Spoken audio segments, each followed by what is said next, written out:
Hai, masih bersama saya, Mr. Z, bicara. Tentu saja bicara tentang kebenaran berdasarkan fakta, data, dan realita. Teman-teman, ada yang menarik dari kasus Nikita Mirzani. Nikita Mirzani menggugat perbuatan melawan hukum di Pengadilan Negeri Jakarta Selatan terkait dengan keperdataan. Sementara Nikita Mirzani divonis secara sah dan meyakinkan terbukti bersalah melakukan tindak pidana pemerasan sebagaimana yang disampaikan oleh Ketua Majelis Hakim. Sebelumnya, supaya tidak menjadi fitnah teman-teman, saya ingin membacakan informasi ini untuk Anda. Berikut.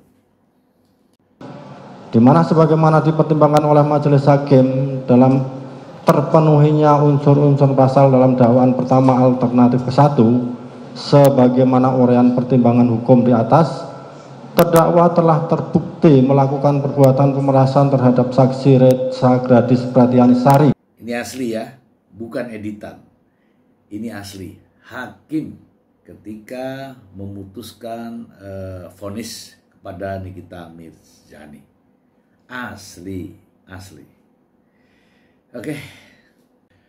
Dari Detik Hot, pihak Nikita Mirzani ajukan proposal ganti rugi ke Reza Gladys 200 miliar.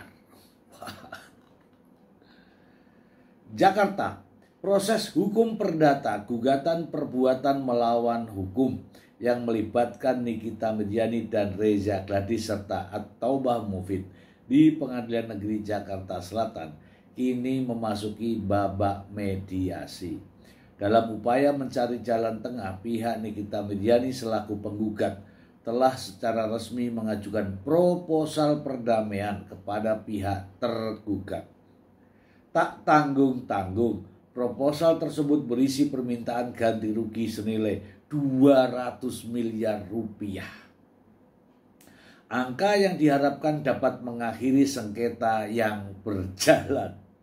Angka ini merupakan penyesuaian dari tuntutan awal yang tercantum dalam gugatan, yakni sebesar Rp 244 miliar rupiah. Kuasa hukum Nikita Mirzani Galih Rakasiwi menjelaskan penurunan angka tersebut merupakan hasil diskusi internal dan dianggap sebagai angka yang proporsional untuk sebuah proposal perdamaian.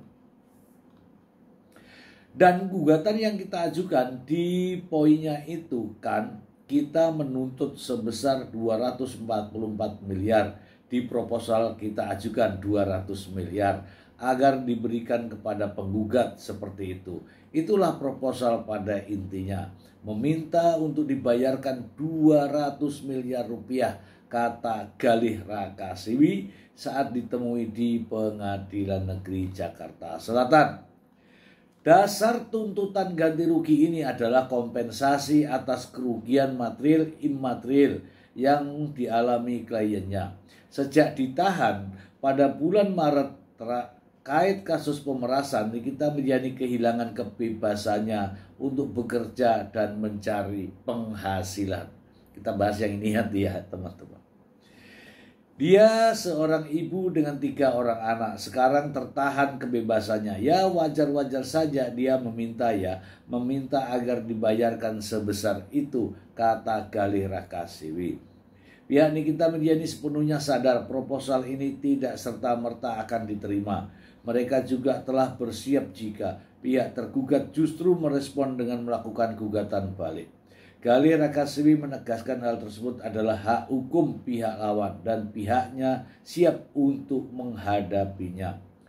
Oh, itu haknya daripada tergugat ya. Mungkin nanti akan melakukan gugatan balik atau apa. Ya haknya mereka, gak ada masalah. Kita akan hadapin, kita akan tanggapin, ucapnya. Pihak Reza Gladys dan At-Taubah Mufid diberikan waktu hingga 18 November 2025 untuk memberikan jawaban atas proposal tersebut. Jika tawaran damai ini disepakati dan pembayaran dilakukan, Galih Rakasibi memastikan kasus perdata ini akan langsung berakhir. Oh, duit. Kelar dong, pungkasnya. Sebagai informasi, gugatan yang dilayangkan oleh Nikita terhadap Reza Gladys dan Atobah Mofid berawal dari kerjasama review produk skincare yang dibatalkan sepihak. Dalam kesepakatan awal, seharusnya Nikita Mirzani mereview produk Reza Gladys secara positif. Namun perjanjian itu gagal dijalankan. Wow. Masih ke situ ya. Dalam gugatan, Nikita Mirzani menuntut kerugian imaterial sebesar 4 miliar, kerugian akibat kelalaian sebesar 40 miliar, dan kerugian imaterial sebesar 200 miliar. Dalam proposal terbaru, Nikita Mirzani meminta ganti rugi sebesar 200 miliar rupiah. Oke. Lucu. Gak masuk akal ya. Ya itulah adanya. Oke, kita bahas ya teman-teman ya. Tadi disampaikan ya di berita ini bahwa dasar dari tuntutan ganti rugi ini adalah kompensasi atas kerugian material dan imaterial dialami kliennya sejak ditahan pada bulan Maret terkait dengan kasus pemerasan. Nikita Mirzani kehilangan kebebasannya untuk bekerja dan mencari penghasilan. Iya benar, udah benar. Orang yang ditahan terkait dengan suatu kejahatan itu, ya benar akan kehilangan mata pencaharian. Karena apa? Karena melakukan kejahatan. Ini ya. Ya kalau semua yang ditahan itu akhirnya seperti ini, menggugat, ya hancurlah hukum di Indonesia ini. Dan teman-teman ya, baru kali ini ada ya terdakwa ya yang secara sah dan meyakinkan terbukti bersalah telah melakukan tindak pidana pemerasan, kemudian menggugat. Ya baru kali ini. Coba cari, tunjukkan kepada saya, adakah kasus sebelumnya seperti ini yang sudah divonis hakim bersalah loh, menggugat orang yang melaporkan. Dan yang digugat masalah perjanjian, kesepakatan. Kesepakatannya di mana, perjanjiannya di mana. Oke, kita dengarkan dulu ya informasi yang ini ya. Adanya laporan pidana, kemudian ada perekaman tanpa izin, sehingga berdasarkan hal tersebut prinsipal kami mengalami kerugian ya.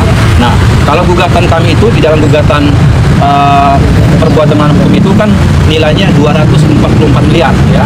Nah, tapi dalam proposal ini kami sampaikan kami ajukan penawaran 200 miliar rupiah ya. Mudah-mudahan ini bisa ditanggapi oleh prinsipal para tergugat. Oh iya, masuk di akal dong. Iya, kan ada kerugian terkait dengan misalkan ini kan harusnya ada perolehan yang diperoleh oleh prinsipal kami ya, dari kesepakatan itu, kemudian muncul persoalan baru adanya laporan pidana, terus kemudian adanya proses tahanan ya, yang tentu kan. Dan pada akhirnya teman-teman dari sumber yang sama, dari Detik Hot juga, ini judulnya, Reza Gladys siapkan tuntutan balik 504 miliar ke Nikita Mirzani. Kalau ini yang menggugat, ini logika aja ya, kalau ini yang menggugat, dari pihak pelapor yang menggugat, mungkin bisa. Ya, karena bukti-buktinya ada, dikuatkan dengan putusan hakim. Ya kan? Ya, kalau masalah nilai ya silahkan dihitung. Tetapi saya rasa kalau yang ini masuk akal. Orang yang dirugikan kemudian melakukan gugatan, bukan karena perkara pidananya ya kan? Tapi karena merasa bahwa kerugiannya begitu banyak. Kalau ini Ya, kita ikuti saja. Karena makin kesini kita dibuat bingung. Bukan bingung masalah hukumnya, bukan, tapi narasi yang dibangun. Ya, vonis hakim sudah dibacakan dan hakim menyatakan bahwa terdakwa Nikita Mirzani dinyatakan secara sah dan meyakinkan bersalah. Tapi ya baru kali inilah, pokoknya baru kali ini. Kita ikuti saja terus bagaimana endingnya. Yang jelas ya, praktisi-praktisi hukum, sampaikanlah ya edukasi yang benar kepada masyarakat. Jangan hanya gara-gara entertain, biar dikenal, biar terkenal, menggadaikan profesinya. Itu saja dari saya. Semoga bermanfaat. Terima kasih. Bye. Kemudian adanya laporan pidana, kemudian ada perekaman tanpa izin, sehingga berdasarkan hal tersebut prinsipal kami mengalami kerugian, ya. Nah, kalau gugatan kami itu di dalam gugatan perbuatan melawan hukum itu kan nilainya 244 miliar, ya. Nah, tapi dalam proposal ini kami sampaikan, kami ajukan penawaran 200 miliar rupiah, ya. Mudah-mudahan ini bisa ditanggapi oleh prinsipal kepala kita. Oh iya, masuk di akal dong. Iya, kan ada kerugian terkait dengan misalkan ini kan harusnya ada perolehan yang diperoleh oleh prinsipal kami ya, dari kesepakatan itu. Kemudian muncul persoalan baru, adanya laporan pidana, terus kemudian adanya proses tahanan, ya, yang tentu kan akan merugikan banyak, ya, terhadap prinsipal kami. Nah, kami hitung-hitung, kan ini kan dalam proses mediasi, sehingga kan tidak boleh nilainya sama dengan nilai yang di dalam gugatan, sehingga kami sampaikan ke prinsipal kami berapa yang proporsional yang bisa disampaikan. Nah, prinsipal kami menyampaikan nilai itu, dan mereka yang tanda tangan, bukan kami sebagai kuasa hukum, yaitu Nikita Mirzani dan Ismail Marzuki. Kan kalau ditanyakan apakah optimis proposal 200 miliar itu bisa dikabulkan, tanyakan kepada prinsipal pada teman kita. Apakah dia punya kemampuan untuk membayar itu, atau dia bersedia atau tidak, silakan. Kalau tidak Iya, berarti kan iya, kalau tidak bersedia, ya berarti kan mediasi gagal. Thank you. Sehingga nanti mediator akan melakukan deadlock mediasi lanjut dalam pokok perkara. Iya, pokok perkara. Pokok perkara. Belum, saya mau tahu lagi dong, boleh? Mau tanya lagi? Boleh ya? Itu kalau udah sampai ke pokok perkara disidangkan, terus misalnya ini insya Allah Niki menang gitu, itu bagaimana prosesnya berikutnya? Iya, jadi kan di dalam pokok perkara itu kan ada tahapan-tahapan, ya. Mulai dari namanya jawaban dan eksepsi, replik, duplik, terus kemudian bukti surat, keterangan saksi, ahli, kesimpulan baru putusan. Nah, tadi pertanyaannya kalau misalkan Nikita menang, ya kan, tentu kan ada diberikan kesempatan kepada para tergugat apakah melakukan banding apa tidak. Oke, jadi masih ada banding lagi juga. Ya. Tapi menang lagi nih. Menang lagi. Nah, apakah dari pihak yang kalah ini melakukan upaya yang lebih tinggi, misalkan kasasi? Ya Allah, lama ya. Ya, itu ya. Oke. Maksudnya mungkin gimana gitu ya kan? Maksudnya terus gimana setelahnya? Jadi eksekusi itu eksekusinya putusannya sudah berkekuatan hukum tetap. Inkrah, ya. Inkrah. Nah, sehingga ya dari putusan itu, ya, maka yang menang ini akan mengajukan namanya anmaning, ya, permohonan kepada ketua pengadilan untuk melaksanakan eksekusi terhadap itu. Oh, gitu ya. Kalau dia tidak membayarkan, pengadilan yang akan Iya dong.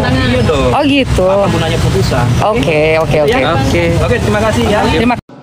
Di mana sebagaimana dipertimbangkan oleh majelis hakim dalam terpenuhinya unsur-unsur pasal dalam dakwaan pertama alternatif ke-1 sebagaimana uraian pertimbangan hukum di atas, terdakwa telah terbukti melakukan perbuatan pemerasan terhadap saksi Retsa Gradis Pratianisari dengan uang sebesar 4 miliar rupiah yang diberikan secara transfer dan juga secara tunai masing-masing dengan nominal 2 miliar rupiah, di mana peristiwa pada waktu uang ditransfer terdakwa memberikan nomor rekening PT Bumi Parama Wisesa kepada saksi Ismail Marzuki yang kemudian meneruskan nomor tersebut kepada saksi Resa Gladys Pretianisari, dan saksi Resa Gladys Pretianisari selanjutnya mentransfer uang tersebut dengan keterangan atas nama Nikita Miryani, sedangkan uang tunai langsung diserahkan kepada saksi Ismail Marzuki